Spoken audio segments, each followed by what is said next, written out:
अब्बा। नमस्कार।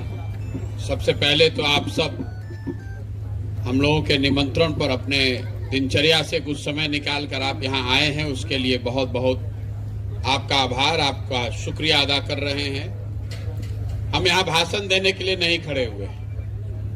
बातें हमसे बुजुर्ग और हम बहुत आपके माननीय सदस्यों ने यहाँ रखी हैं। बिहार की कोई ऐसी समस्या नहीं है जो आपको पता नहीं। कोई नेता, कोई विद्वान, कोई व्यक्ति आकर आपको कोई ऐसी बात बिहार के बारे में नहीं बता सकता है जिसको आप जानते नहीं। सबको मालूम है कि यहाँ समस्या क्या है। सब लोग ये भी चाहते हैं कि ये सुधार हो, लेकिन ये सुधर नहीं रहा। समस्या ये है कि सुधरेगा कैसे, और लोगों को उसका उपाय भी पता है। लोग रोज कह भी रहे हैं कि भैया जाति खत्म हो जाए तो सुधर जाएगा, अच्छा आदमी हम लोग चुन देंगे तो सुधर जाएगा, लेकिन आप कर नहीं पा रहे। आपका आत्मविश्वास ही खत्म हो गया है। अभी जो जन सुराज से लोग जुड़ रहे हैं वो समाज के लिए जुड़ रहे हैं, ऐसा मैं नहीं मानता हूं। आप में से बहुत अच्छी भावना रखने वाले लोग भी हैं, लेकिन ज्यादातर आदमी में इस बात का मुझे एहसास है कि ज्यादातर आदमी इसलिए जुड़ रहा है कि वो हमारे पिछले 10 साल के काम को उसने सुना है। उसको मालूम है कि भैया इस आदमी को और कुछ आए चाहे नहीं चुनाव जिताने आता है। इसीलिए कुछ आदमी उत्साह में, कुछ आदमी बेमन से ही सही लेकिन डर से कि कहीं कुछ नया खड़ा हो गया तो हम छूट न जाएं। तो इस बात का हमको एहसास है। लोग बड़ी बड़ी बात कहते हैं समाज सुधारने के लिए, बिहार सुधारने के लिए, देश सुधारने के लिए। भैया हर आदमी देख रहा है कि अपना अवसर हमको तुरंत मिल जाए, जल्दी आगे बढ़ जाए। हमसे ज्यादा लोग घबराहट में हैं। हम कह रहे हैं कि अभी पैदल चलने में 2 बरस लगेगा, तो आदमी जो जुड़ता है हमसे आ कहता है भैया इसको जल्दी कीजिए, तो जल्दी कीजिए, कल हमको विधायक का टिकट दे दीजिए, परसों मंत्री बना दीजिए, और आप समाज सुधार की बात कर रहे हैं। तो ये जो पूरा अभियान है ये नेताओं को गाली देने का अभियान नहीं है, ये जन आंदोलन भी नहीं है। यहाँ सब आंदोलन करने वाले लोग बैठे हैं और अपने अनुभव से आपको ये बताएंगे जो मैंने अपने जीवन में सीखा है। मेरा आंदोलनों में कोई यकीन नहीं है। आंदोलन जो है, आप मानव सभ्यता के इतिहास को पढ़िएगा तो आपको पता चलेगा कि आंदोलनों से पूरे मानव सभ्यता के पूरे विश्व के इतिहास में एक फ्रांस की क्रांति को अपवाद के तौर पर अगर हटा दीजिए तो किसी आंदोलन से, किसी क्रांति से नए समाज का सृजन नहीं हुआ। आंदोलन से आप लोगों को सत्ता से हटा सकते हैं। आंदोलन से आप बड़े से बड़ा सल्तनत उखाड़ सकते हैं। जैसा आपने देखा जेपी का आंदोलन हुआ तो उससे आपने इंदिरा गांधी की सत्ता को उखाड़ दिया। उससे नया भारत, नया बिहार नहीं बना, क्योंकि आंदोलन वो तेज हथियार है जिससे आप बड़े से बड़े वृक्ष को काट सकते हैं। आंदोलन के जरिए कितना भी तेज हथियार आपके पास हो, पौधे को पेड़ नहीं बना सकते हैं। सृजन का एक अपना समय है। आप खेत में बीज डालते हैं तो 3 महीने के बाद ही वो फसल होगा, वो घबराने से नहीं होने वाला है। इसलिए मेरा आंदोलन में कोई यकीन नहीं है। 10 साल जो काम मैंने पूरे देश में किया, जो कुछ भी देखा, सीखा, अनुभव किया, उन सारे अनुभव को जीवन के समेट के तब मैंने इसकी परिकल्पना की है। जन सुराज दल नहीं है, जन सुराज आंदोलन भी नहीं है। जन सुराज समाज की मदद से एक नई व्यवस्था बनाने का प्रयास है, जिसमें दल तो बने। दल नहीं बनेगा, चुनाव नहीं लड़िएगा तो आप व्यवस्था बदलिएगा कैसे? लेकिन दल सही लोगों के साथ बने। उसको प्रशांत किशोर नहीं बनाएं, लोग मिलकर बनाएं। उसको प्रशांत किशोर नहीं चलाएं, लोग उसको चलाएं। उसका नेता प्रशांत किशोर न हो, उसका नेता वो हो जिसको बिहार की जनता मिलकर चुने, तभी सुधरेगा। आपको लग रहा है कि लालू यादव परिवारवाद कर रहे हैं, आपको लग रहा है कि सोनिया गांधी, मुलायम सिंह यादव ये लोग अपने बच्चों को बढ़ा रहे हैं। ऐसी बात नहीं है। नीतीश कुमार का लड़का तो नहीं राजनीति में है, लेकिन फिर भी उनके दल में नेता वही बनेगा जिसको नीतीश कुमार चाहते हैं। व्यक्ति में दोष नहीं है, उस व्यवस्था में दोष है, क्योंकि वो दल किसी व्यक्ति का है। अगर प्रशांत किशोर भी दल बना देंगे तो ये संभव ही नहीं है कि हम अपने लड़के के मुकाबले आपके लड़के की चिंता करने लगे। कभी संभव है? अगर बोल रहे हैं तो झूठ ही बोल रहे हैं। लेकिन अगर सब लोग मिलकर दल बनाएगा तो सबको अपने बच्चे की चिंता होगी, तभी इसका रास्ता निकलेगा। इसीलिए ये दल नहीं है।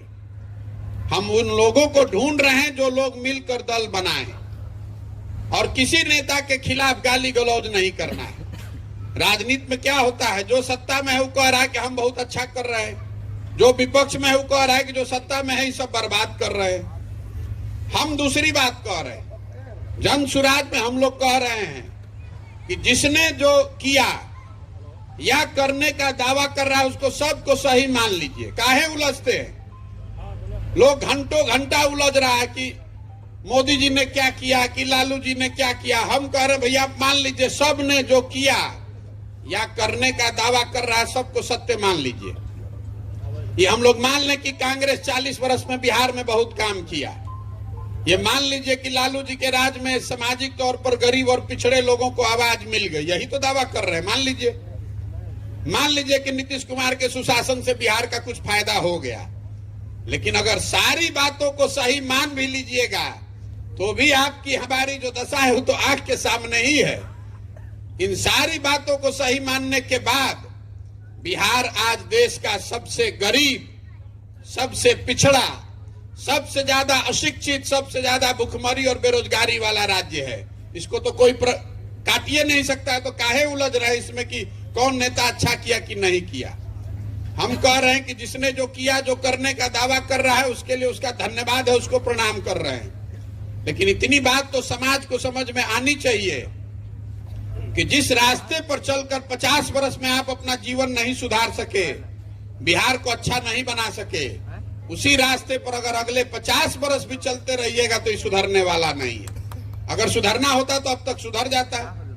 बात नीतीश, लालू, मोदी, प्रशांत किशोर की नहीं है। अगर पिछले 50-55 साल में 27 लोग मुख्यमंत्री बने हैं बिहार में, सब आदमी बेवकूफ थे ऐसा नहीं कहा जा सकता। हर आदमी चोर भ्रष्ट था ऐसा नहीं कह सकते। किसी ने प्रयास नहीं किया ये भी आप नहीं कह सकते।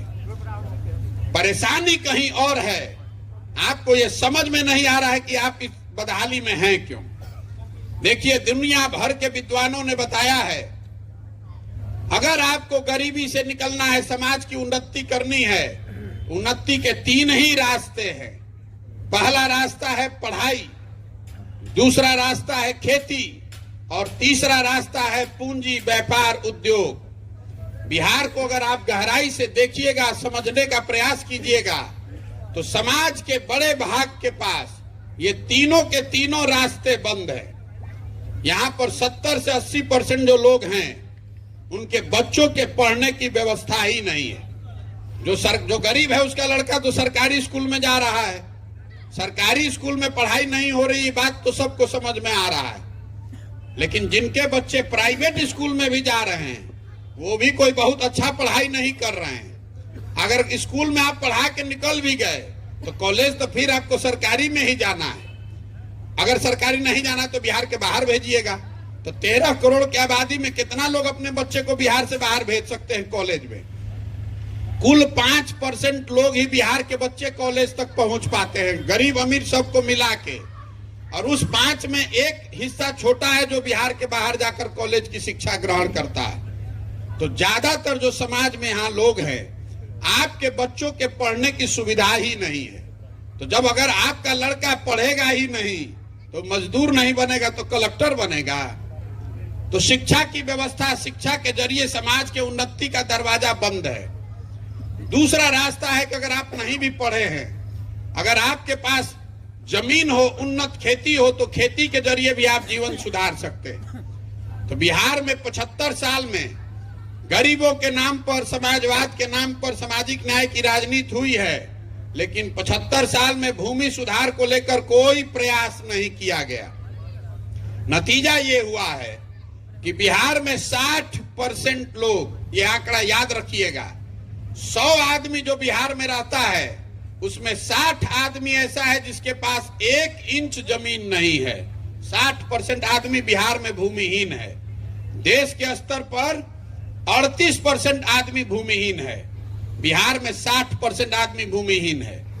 लेकिन उससे भी बड़ी समस्या ये है कि जिन 40%, 100 में 40 लोगों के पास जमीन है, उस 40 में 35 आदमी के पास जमीन 2 बीघा से कम है। बहुत छोटे किसान हैं।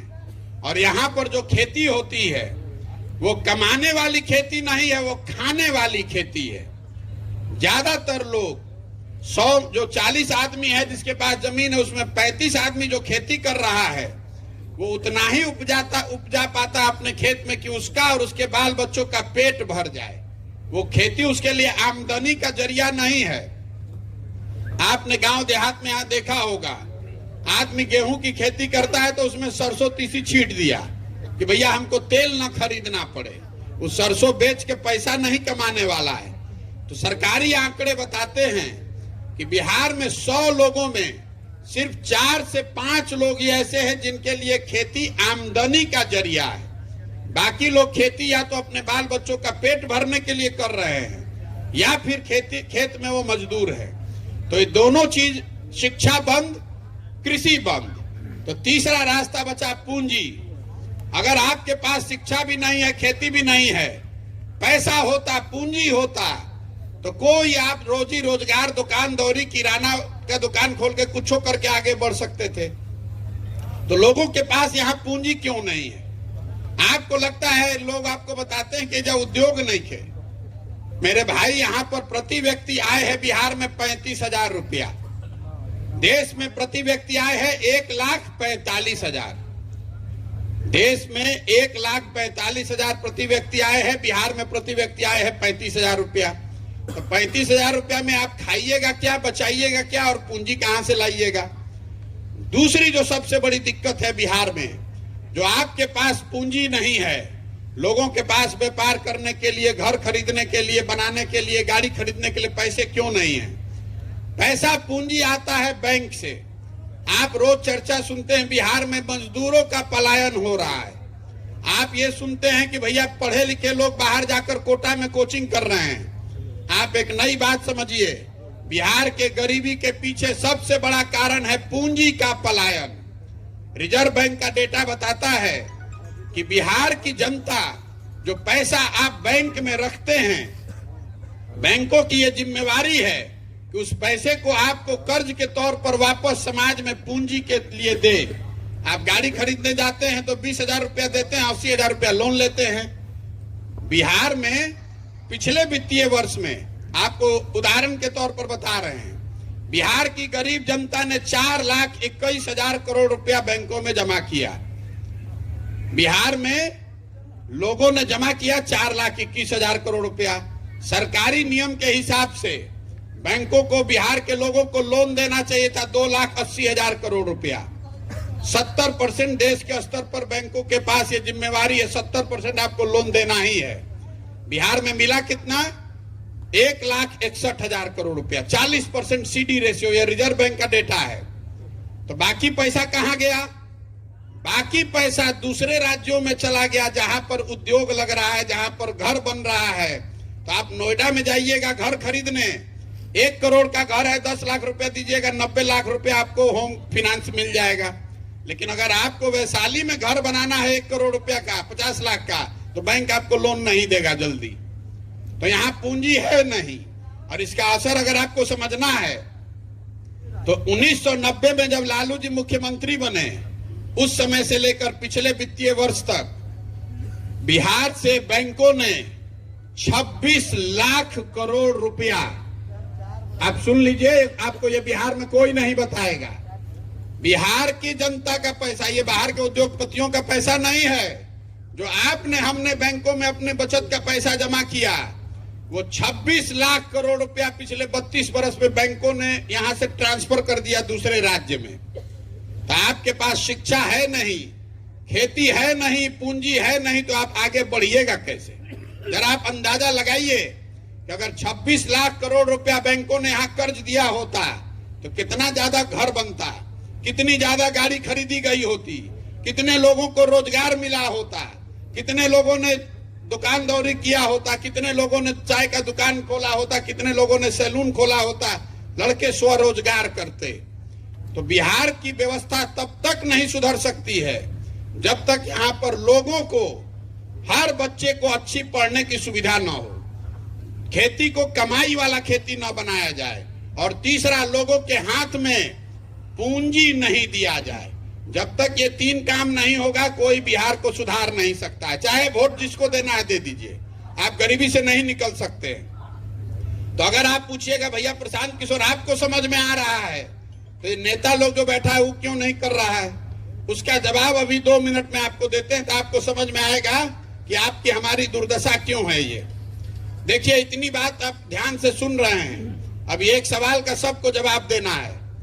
आपको इतनी बात तो समझ में आ रही है कि बिहार में जहां 40,000 करोड़ रुपया हर साल हम लोग शिक्षा पर खर्च कर रहे हैं, कम से कम सबके बच्चों के पढ़ने की व्यवस्था अच्छी होनी चाहिए कि नहीं होनी चाहिए?